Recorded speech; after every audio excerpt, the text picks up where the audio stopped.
Hello everyone and welcome back to our channel GDC nursing. आज इस 100 days challenge series में हम बात करने वाले हैं फिर से माइक्रोबायोलॉजी सब्जेक्ट से एंड टॉपिक है आपका आज का hospital acquired infection, class number 12।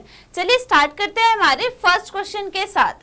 Which of the following is the most common types of hospital acquired infection? इनमें से कौन सा बहुत ही साधारण या फिर कॉमन तरीका है आपके हॉस्पिटल में रह के होने वाले इन्फेक्शंस का? ऑप्शंस में है central line associated blood stream infection. देखो, जो भी चीज आपके डायरेक्टली ब्लड के थ्रू होते हुए जाती है, हॉस्पिटल में इन्फेक्शन होना या चांसेस उसके थ्रू होना बहुत कम होता है, क्योंकि बहुत सावधानी से और बहुत सारी चीजें हम क्या करते हैं, प्रॉपर स्टेरिलाइज करके रखते हैं। नेक्स्ट होता है सर्जिकल साइट इन्फेक्शन। वैसे भी सर्जिकल एरिया जहाँ पे आपके ऑपरेशंस होते हैं, वहाँ पे नॉर्मली ज्यादा पर्सन जा नहीं सकते, डॉक्टर्स, नर्सेज या फिर जो पेशेंट जिसकी सर्जरी होने वाली है सिर्फ वही जाता है। सर्जरी से पहले और सर्जरी के बाद प्रॉपर रूम को, प्रॉपर आपके इक्विपमेंट्स को, सबको स्टरलाइज किया जाता है, तो यहाँ भी चांसेस कम है। नेक्स्ट है ventilator associated pneumonia. Ventilator associated pneumonia, अब ये उस कंडीशन में होगा जब कोई पेशेंट एकदम लंबे समय तक आपके उस वेंटिलेटर में रहेगा, लेकिन फिलहाल के लिए ये चांस भी कम है।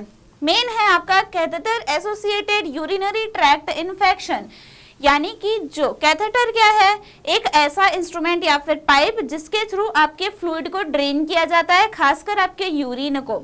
अब क्या होता है, यूरिन का जो पाइप है वो आपके ब्लैडर में बहुत टाइम तक, लंबे समय तक रहता है, और आप सभी को पता है यूरिन जब एक बार बॉडी के बाहर आता है तो अमोनिया में कन्वर्ट होता है, उसमें धीरे धीरे बैक्टीरिया, वायरस भी आते हैं जो आपके पाइपलाइन के थ्रू होते हुए आपके यूरिनरी ब्लैडर तक पहुंच सकते हैं।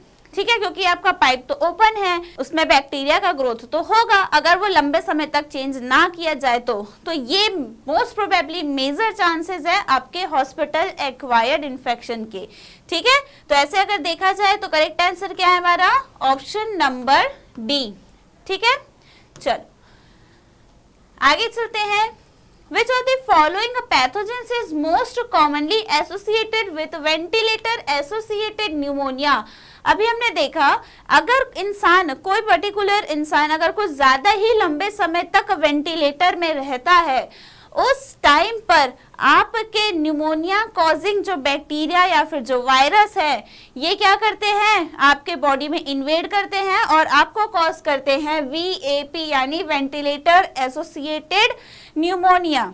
अब यहाँ पे है सुडोमोनास आर्जिनोसा। अब इसका क्या मतलब है, ये क्या करता है आपका, फिलहाल तो आपका करेक्ट आंसर ही यही है, सुडोमोनास आर्जिनोसा। ये क्या है, एक टाइप का बैक्टीरियल इन्फेक्शन है, खासकर ये ग्राम नेगेटिव बैक्टीरिया है। ठीक है, ये आपके आईसीयू में प्रेजेंट या वेंटिलेटर में प्रेजेंट पर्संस को जल्दी होता है। नेक्स्ट आपके पास ऑप्शन में था क्लोस्ट्रीडियम डिफिसाइल। ये क्या होता है, ये कॉज करता है डायरिया। ठीक है, ये क्या कॉज करता है, डिफिसाइल आपका डायरिया कॉज करता है। नेक्स्ट है हेपेटाइटिस बी। ये क्या है, एक टाइप का वायरस है जो कि हेपेटाइटिस बी कॉज करेगा। नेक्स्ट है एल्बिकन्स। अब ये क्या है, ये भी फंगल है, लेकिन आपका ये क्या कॉज करता है, associated with blood stream infections, यानी कि ब्लड रिलेटेड इन्फेक्शंस कॉज करता है, ना कि आपके लंग्स रिलेटेड। ठीक है, तो करेक्ट आंसर क्या है आपका, सुडोमोनास आर्जिनोसा। क्लियर है सभी को? नेक्स्ट चलते हैं हम। What is the primary mode of transmission for most hospital acquired infections? चलो देखो, एयरबॉर्न ट्रांसमिशन तो नहीं होता। एयरबॉर्न में कैसे डिसीज आते हैं, जैसे ट्यूबरकुलोसिस या फिर कोविड, तो चांसेस कम है। Contaminated food and water. अब देखो, जो फूड या वाटर जो आपको हॉस्पिटल में मिलता है, मोस्टली लोग हॉस्पिटल का खाना तो नहीं खाते हैं एंड लेस चांस रहता है उसके थ्रू कंटामिनेशन होने का। वेक्टर बॉर्न ट्रांसमिशन, किसी मच्छर या फिर किसी कीड़े की वजह से आपको हॉस्पिटल में इस टाइप की बीमारियां होने की चांसेस कम है, खासकर वायरस रिलेटेड। अब है आपका डायरेक्ट और इनडायरेक्ट कांटेक्ट। सबसे बड़ा सोर्स है आपका हाथ, यानी आप मान के चलिए आप किसी पेशेंट के पास जाते हैं जिसको इन्फेक्शन है, आपने उसको टच किया या किसी नर्स ने उसको टच किया, फिर उसने अगर मान के चलिए किसी बेड को टच किया उसके थ्रू, फिर वहां पे किसी और ने हाथ लगाया, उसने कहीं और, तो ऐसे करके डायरेक्टली या फिर इनडायरेक्ट तरीके से इन्फेक्शन फैलने का चांस सबसे ज्यादा रहता है। ठीक है, क्लियर है? किस तरीके से, डायरेक्ट या फिर इनडायरेक्ट तरीके से, ठीक है, क्लियर है? और वेक्टर बॉर्न में क्या होता है, मलेरिया या फिर डेंगू के खतरे बस रहते हैं। चलो नेक्स्ट क्वेश्चन की तरफ चलते हैं। Which of the following is a key strategy to prevent hospital acquired infections? Hospital acquired infection से बचने के लिए की स्ट्रैटेजी क्या होगा? तो अभी हमने देखा सबसे मेन कॉज क्या है, हैंड का हाइजीन, यानी डायरेक्ट और इनडायरेक्ट कंडीशन से ही क्या होते हैं, इन्फेक्शंस फैलते हैं हॉस्पिटल में। तो उसके पहले उसका समाधान क्या है, आप अपने हाथ के हाइजीन के ऊपर ध्यान दें, प्रॉपर स्टरलाइज करें, किसी पेशेंट को टच करके इधर उधर की चीज़ों को ना छुएं, पहले जाके सबसे पहले अपने हाथ को स्टरलाइज करें, ठीक है? तो करेक्ट आंसर होगा हमारा option number B. Next question, Which hospital acquired infection is most commonly associated with long term antibiotic use? सबसे ज्यादा हॉस्पिटल एक्वायर्ड जो इन्फेक्शंस होते हैं कौन से होते हैं, जो कि आपके लॉन्ग टर्म एंटीबायोटिक को यूज करने की वजह से होते हैं? तो ऑप्शन है clostridium difficile infection, catheter associated urinary tract infection. अब इसमें तो कोई एंटीबायोटिक का यूज नहीं हो रहा है, इसमें भी कोई एंटीबायोटिक का यूज नहीं हो रहा है, और ना ही इसमें, तो बचा क्या ऑप्शन हमारे पास, क्लोस्ट्रीडियम डिफिसाइल इन्फेक्शन। यानी इसको ठीक करने के लिए आप क्या देते हैं, कुछ अमाउंट में एंटीबायोटिक्स देते हैं। क्या देते हैं, एंटीबायोटिक्स देते हैं। ज्यादा एंटीबायोटिक लेने की वजह से क्या होगा, आपका जो गट है यानी आपका जो पेट का कंडीशन है वो डिसबैलेंस होता है और आपके ओवर ग्रोथ हो जाते हैं क्लोस्ट्रीडियम डिफिसाइल बैक्टीरिया का, ठीक है, जिसके वजह से क्या होता है, आपको बीमारी या फिर प्रॉब्लम होनी शुरू हो जाती है, ठीक है? Next question, Which of the following is the most effective method for sterilizing heat sensitive medical equipment? चलो, कौन सा सबसे सही और इफेक्टिव मेथड है हीट सेंसिटिव मेडिकल इक्विपमेंट? अब अगर हीट सेंसिटिव इक्विपमेंट की बात करी जाए, अगर मान लो कि आपने कोई लोहा या फिर किसी स्टील के इक्विपमेंट्स की बात कर लें, सर्जिकल टूल्स की बात कर लें, उस कंडीशन में अगर आप उसको हीट स्टरलाइजेशन मेथड के थ्रू, यानी या तो इंसिनरेशन जिसमें कंप्लीट बर्निंग होती है, या तो फिर आप उसको अवन में, जो कि आपका हॉट एयर अवन है, उसमें रखते हैं, तो क्या होगा, उसके मेल्टिंग पॉइंट में आते ही टेम्परेचर पर आपका जो इक्विपमेंट है वो पिघल भी सकता है, डैमेज हो सकता है, ठीक है? इसीलिए हम dry heat sterilization method use नहीं कर सकते। रही बात ऑटोक्लेविंग की, तो इसमें क्या होता है, मॉइस्ट हीट के थ्रू आपके इक्विपमेंट्स को स्टरलाइज किया जाता है। तो हर एक इक्विपमेंट, जैसे कि प्लास्टिक इक्विपमेंट्स, आप उसको ऑटोक्लेव मेथड के थ्रू स्टरलाइज नहीं कर सकते हैं। फिर बच्चा बॉइलिंग, तो बॉइलिंग के थ्रू भी हर इक्विपमेंट स्टरलाइज नहीं हो सकता। लास्ट में बचता है option ethylene oxide gas sterilization, जिसको हम कोल्ड स्टरलाइजेशन के नाम से भी जानते हैं। ये कैसा प्रोसेस है, आपके इस इथिलीन ऑक्साइड गैस में क्या करना रहता है, सिर्फ उस इक्विपमेंट को डिप करते हैं या उसके कांटेक्ट में लेके आते हैं, जिससे क्या होगा, आपके जितने भी बैक्टीरिया हैं उनको ये किल कर देगा, ठीक है? इसीलिए बेस्ट वे क्या है आपका, इथिलीन ऑक्साइड गैस स्टरलाइजेशन, खासकर ऐसे सब्सटेंस जो कि आपके क्या है, हीट सेंसिटिव, ठीक है? चलो ये देखो, ऑटोक्लेविंग क्या होता है, हम 121 डिग्री सेल्सियस का हीट उसको देते हैं, तो कैसे वो बच पाएगा? वहीं पे ड्राई हीट में भी 160 से 170 डिग्री सेल्सियस। इथिलीन ऑक्साइड क्या है, कोल्ड स्टरलाइजेशन है, जैसे कि प्लास्टिक हो गए, सर्जिकल इंस्ट्रूमेंट हो गए, इनको हम इथिलीन ऑक्साइड गैस इंस्ट्रूमेंट के थ्रू स्टरलाइज करते हैं।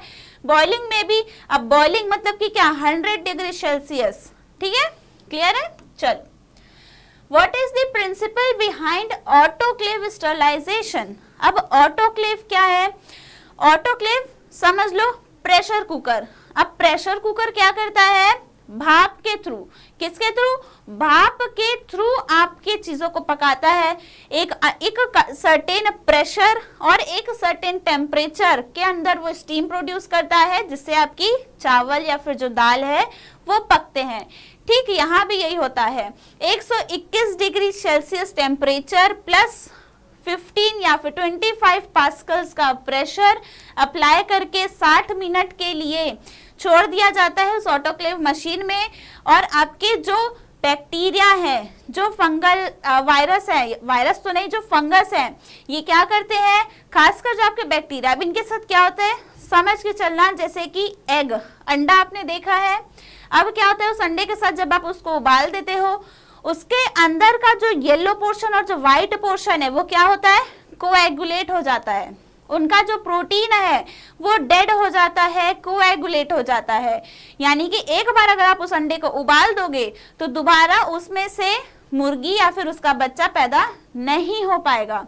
ठीक है, ठीक वैसे ही यहाँ पर भी होता है। ऑटोक्लेविंग का प्रिंसिपल होता है coagulation and denaturation of protein. ठीक है, हीट एक सर्टेन टेम्परेचर प्रोवाइड करने पे जो बैक्टीरिया के प्रोटीन है वो कोएगुलेट कर जाते हैं, वो अपना नेचर खो देते हैं, नॉन लिविंग में बन जाते हैं। इस प्रकार से क्या होता है, ऑटोक्लेविंग में स्टरलाइजेशन का प्रोसेस होता है। Radiation induced DNA damage, radiation की बात करें तो सीधा समझ के चलना, एक्स रे या फिर radiation sterilisation, gamma ray, X ray, इन यूवी रेस का यूज करके हम स्टरलाइजेशन करते हैं। ठीक है, oxidation of cellular components, oxidise हो जाता है, यानी ड्राई हीट मेथड, जब हम हॉट एयर ओवन का यूज करते हैं तब क्या होता है, आपके सेलुलर कंपोनेंट्स का क्या होता है, ऑक्सीडेशन होता है, रिमूवल ऑफ H हो जाता है, जिसके वजह से आपका जो बैक्टीरिया है या फिर फंगल स्पोर्स है वो डेड हो जाते हैं। Destruction of microorganisms by toxic gas, अब गैस बोला है यानी कि इथिलीन ऑक्साइड गैस का यूज करते होंगे। ठीक है, क्लियर है। फिलहाल करेक्ट आंसर क्या होगा, coagulation and denaturation of proteins. चलो next question, which of the following sterilization methods uses ionizing radiation. Ionizing radiation मतलब x-ray, gamma ray, UV rays, ये क्या है आपके आयोनाइजिंग रेडिएशन, तो आपका आंसर मिल गया गामा रेज। ठीक है, ये किस में आते हैं, रेडिएशंस में आते हैं, यानी इनका यूज करके आप जो भी आपके सर्जिकल इक्विपमेंट्स हैं उनके सरफेस को क्या करते हैं, स्टरलाइज करते हैं। फिल्ट्रेशन में क्या होता है, माइक्रो ऑर्गेनिजम्स को ट्रैप कर लिया जाता है एक छन्नी, नॉर्मल जैसे आप चाय छानते हैं ना, और जो चाय पत्ती ऊपर रह जाती है और पानी क्या होता है नीचे आ जाता है, ठीक वैसे ही माइक्रो ऑर्गेनिजम्स को एस्बेस्टस फिल्टर्स में क्या करते हैं, फिल्टर कर लेते हैं, ट्रैप कर लेते हैं। ये प्रिंसिपल होता है फिल्ट्रेशन का। पास्चराइजेशन मतलब होता है बॉइलिंग ऑफ मिल्क, मिल्क को बॉईल करना इज पास्चराइजेशन। इंसिनरेशन का मतलब होता है कंप्लीट बर्निंग। ठीक है, खासकर जो ऐसे इक्विपमेंट्स होते हैं या फिर ऐसे चीजें होती हैं जैसे कॉटन स्वैब, ये सब जो ब्लड वर्ड आप साफ करते हैं पेशेंट का, उसको क्या किया जाता है, इंसिनरेट किया जाता है। क्यों, क्योंकि उनसे इन्फेक्शन फैलने की ज्यादा चांसेस होते हैं, उनको कंप्लीट बर्न कर दिया जाता है। ठीक है, अब आप रुई को कैसे डिस्पोज करोगे, पानी में घोल के तो करोगे नहीं, वो पानी भी तो आखिर कहीं जाके गंदगी फैलाएगा, उसमें इन्फेक्शन होगा, इसलिए उसको सिंपली जला दिया जाता है। ठीक है, तो करेक्ट आंसर क्या होगा यहाँ पे, गामा रेज। ओके, चलो next question, which of the following is the best method for sterilizing surgical equipments। Best method surgical equipments को स्टरलाइज करने का कौन सा है, ऑप्शंस है ड्राई हीट, ऑटोक्लेव, बॉइलिंग या फिर यूवी रेडिएशंस। तो सबसे बेस्ट तरीका है हमारा ऑटोक्लेविंग का। ड्राई हीट में भी आपका क्या होता है, चांसेस रहता है कि अब ग्लासवेयर से उसको आप ड्राई हीट करेंगे तो एक समय के बाद हो सकता है वो टूट जाए। आपके जो इक्विपमेंट्स है ड्राई हीट में अगर सर्टेन टेम्परेचर ज्यादा हो जाता है तो वो पिघल भी सकते हैं। बॉइलिंग में भी कम चांसेस हैं कि बैक्टीरिया वायरस प्रॉपर तरीके से किल हो। खासकर जो ऑटोक्लेविंग का प्रोसीजर है इसमें ना ही सिर्फ आपके बैक्टीरिया, साथ ही साथ आपके जो स्पोर्स हैं, जो फंगल स्पोर्स हैं उनको किल करना सबसे ज्यादा जरूरी है। ड्राई हीट में, बॉइलिंग में आप एक सर्टेन प्रेशर अप्लाई नहीं करते हैं, लेकिन ऑटोक्लेविंग में एक सर्टेन पास्कल्स में प्रेशर अप्लाई करते हैं, जिसके वजह से आपके स्पोर्स क्या होते हैं, रप्चर होते हैं, तब जाके उनका क्या होता है, डेथ होता है एक पर्टिकुलर फंगल स्पोर्स का। और इन्हीं को किल करने में सबसे ज्यादा समय लगता है और हर एक प्रोसेस इनको किल नहीं कर सकता। तो करेक्ट आंसर क्या होगा बच्चों, ऑटोक्लेविंग। ठीक है, चलो next question, how does filtration sterilization work. अभी हमने देखा फिल्ट्रेशन स्टरलाइजेशन कैसे काम करेगा, वही चाय पत्ती वाली कहानी। जब हम चाय छानते हैं तो चाय पत्ती क्या है, उसमें आपके माइक्रोब्स हैं और चाय क्या है, आपका फिल्ट्रेट रह जाता है। यानी कि अगर किसी चीज से आपको माइक्रोब्स को छानना है या फिर माइक्रोबियल कंटेंट छानने हो तो क्या है, फिल्ट्रेशन मेथड का यूज करते हैं by trapping microorganisms in a filter membrane. ठीक है, यहाँ पे क्या है, बाय यूजिंग हाई टेम्परेचर। अब टेम्परेचर यूज कर रहा है यानी dry heat, by breaking down microbes protein यानी autoclaving, by exposing microbes to ionizing radiation यानी रेडिएशन स्टरलाइजेशन। तो करेक्ट आंसर क्या होगा, ऑप्शन नंबर बी। ठीक है, क्लियर है सभी को। चलो next question, which of the following fungi is most commonly associated with opportunistic infections in immunocompromised patients। ऐसे पेशेंट्स जिनकी इम्यूनिटी कम हो, ऐसे में कौन से फंगी हैं जो अपना अपॉर्चुनिटी खोजते रहते हैं उनको इन्फेक्ट करने के लिए। कैंडिडा एल्बिकन्स, ये क्या होते हैं, ये किस टाइप के हैं, ये क्या होते हैं, ये आपका एक टाइप का ईस्ट है जो कि स्किन इन्फेक्शंस कॉज करता है। एस्परजिलस फ्यूमिगेटस, ये क्या करता है, आपके लंग्स से रिलेटेड इन्फेक्शंस कॉज करेगा। क्रिप्टोकोकस नियोफॉर्मेंस, ये क्या करेगा, HIV एड्स जैसे बीमारियों को कॉज करता है। और ये तीनों के तीनों ही जब इम्यूनिटी कम होती है आपके बॉडी की, तब फटाक से क्या करते हैं, इन्फेक्शन कॉज करते हैं। तो करेक्ट आंसर क्या होगा इसका, ऑल ऑफ दी अबव। ठीक है, क्लियर है। देखो कैंडिडा एल्बिशंस ये क्या करेंगे, स्किन को अफेक्ट करते हैं। एस्परजिलस फ्यूमिगेट्स ये क्या करते हैं, आपके सीरियस इन्फेक्शन कॉज करते हैं, किसमें, जिनका इम्यून सिस्टम वीक हो जाता है, खासकर किसमें अफेक्ट करते हैं, ये लंग्स में। ठीक ऐसे ही जो फंगस है ये क्या करते हैं, HIV और एड्स के पेशेंट में मेनिंजाइटिस कॉज करते हैं। ठीक है, next question, which of the following stains is commonly used for identifying fungal infections in clinical specimens। चलो, आपको फंगल इन्फेक्शन हुआ है या नहीं हुआ है, इसको आइडेंटिफाई करने के लिए कौन से स्टेन का यूज किया जाता है। आपने स्टेनिंग के बारे में सुना होगा, gram staining, acid fast bacteria staining. ठीक वैसे ही फंगस को भी स्टेन मेथड के थ्रू आइडेंटिफाई किया जाता है। ग्राम स्टेनिंग होता है आपके बैक्टीरिया को आइडेंटिफाई करने के लिए। नेक्स्ट है Ziehl Neelsen staining, acid fast bacteria को क्या आइडेंटिफाई करने के लिए या स्टेन करने के लिए काम आता है। ठीक है, लैक्टोफोनल कॉटन ब्लू स्टेन ये क्या करता है, ये आपके फंगल स्पोर्स या फिर हाइफे को आइडेंटिफाई करने का काम करता है। तो करेक्ट आंसर क्या होगा हमारा, ऑप्शन नंबर बी। ठीक है, क्लियर है। चलो देखो क्या है, इंडियन एसिड फास्ट स्टेनिंग आपका क्या था, जेल नेल्सन स्टेनिंग। ये क्या है, lactophenol cotton blue stain, commonly fungal stain के लिए यूज किया जाता है। फंगल हाइफे या फिर स्पोर्स को देखा जाता है स्टेन करके। लास्ट में जो था आपका क्रिप्टोकोकस नियोफॉर्मेंस, ये क्या है, जनरल आपके मेनली ये क्या है, क्रिप्टोकोकस नियोफॉर्मेंस से क्या है आपका फंगल है, लेकिन ये किसी फंगल बैक्टीरिया के आइडेंटिफिकेशन के लिए यूज नहीं होता है। नेक्स्ट क्वेश्चन है, which fungal infection is known as valley fever. चलो इसको कैसे आप याद कर सकते हैं, ऐसा कौन सा फंगल इन्फेक्शन है इनमें से जिसका दूसरा नाम वैली फीवर है। अब क्या होगा यहाँ पे, वैली फीवर एक्चुअली क्या है, जैसे कि कोविड एक पैंडेमिक था, वैसे ही वैली फीवर एक एपिडेमिक है। ये कहाँ पे सबसे पहले कॉज हुआ था, कैलिफोर्निया में। कहाँ देखा गया था ये सबसे पहले, कैलिफोर्निया में सैन जोएक्विन वैली में सबसे पहले देखा गया था, वहीं से इसका नाम आया था वैली फीवर। और कौन से फंगल इन्फेक्शन का नाम था ये? कॉकीडियोडोमाइकोसिस, ठीक है, इसका नाम पड़ा था वैली फीवर, ठीक है। चलो नेक्स्ट क्वेश्चन है, what is the main mode of transmission of systemic fungal infections like histoplasmosis and coccidioidomycosis? सबसे कॉमन या फिर मेन ट्रांसमिशन का मोड कौन सा है इन इन्फेक्शंस को कॉज करने के लिए या फिर इन फंगल इन्फेक्शंस को कॉज करने के लिए? तो सबसे मेन है आपका इनहेलेशन ऑफ फंगल स्पोर। अगर आप स्पोर्स की बात करें, स्पोर्स क्या है?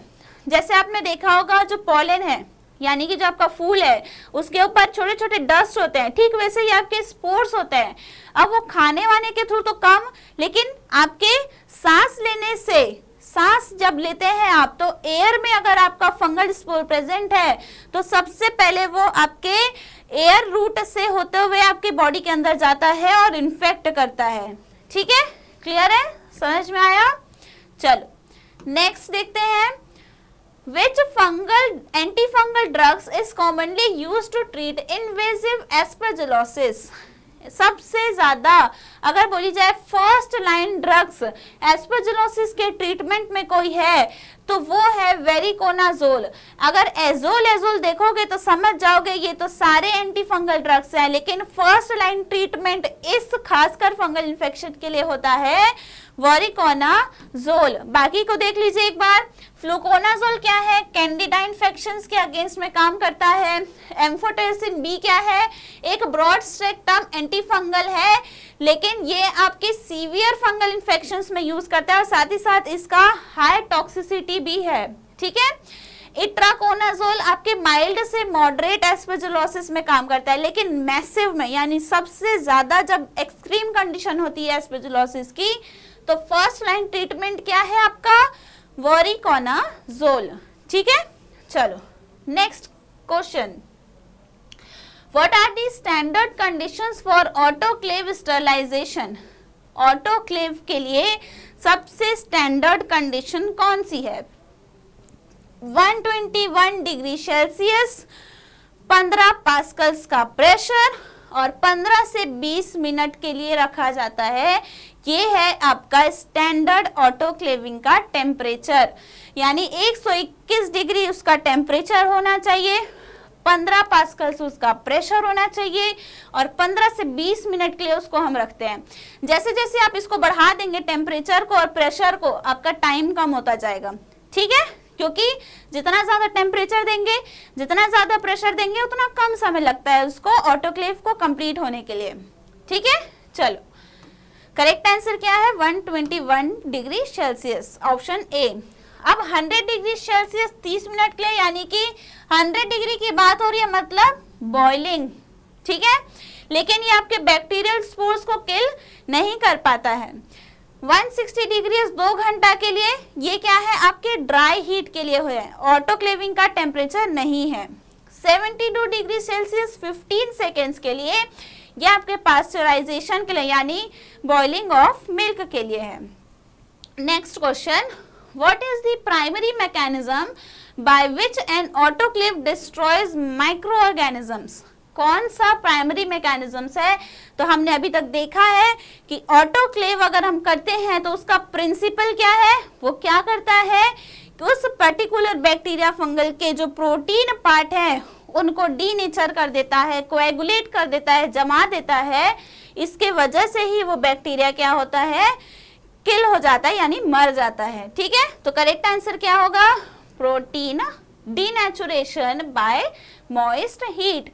मॉइस्ट हीट क्यों कहा जा रहा है? क्योंकि कहीं ना कहीं पानी का यूज होता है तो एक भाप बनता है, भाप में भी तो नमी होती है ना, इसीलिए। चलो ऑक्सीडेशन ऑफ सेलुलर कंपोनेंट्स आपके ड्राई हीट के लिए है। Disruption of cell membrane by radiation, radiation techniques. Dehydration of cell by desiccation, इसमें क्या होता है? बैक्टीरिया को किल करने की बजाय उनको प्रिजर्व करता है वो, ठीक है, क्लियर है। देखो desiccation preserves bacteria rather than killing them, ठीक है। Next question, which of the following materials can not be sterilized using an autoclave.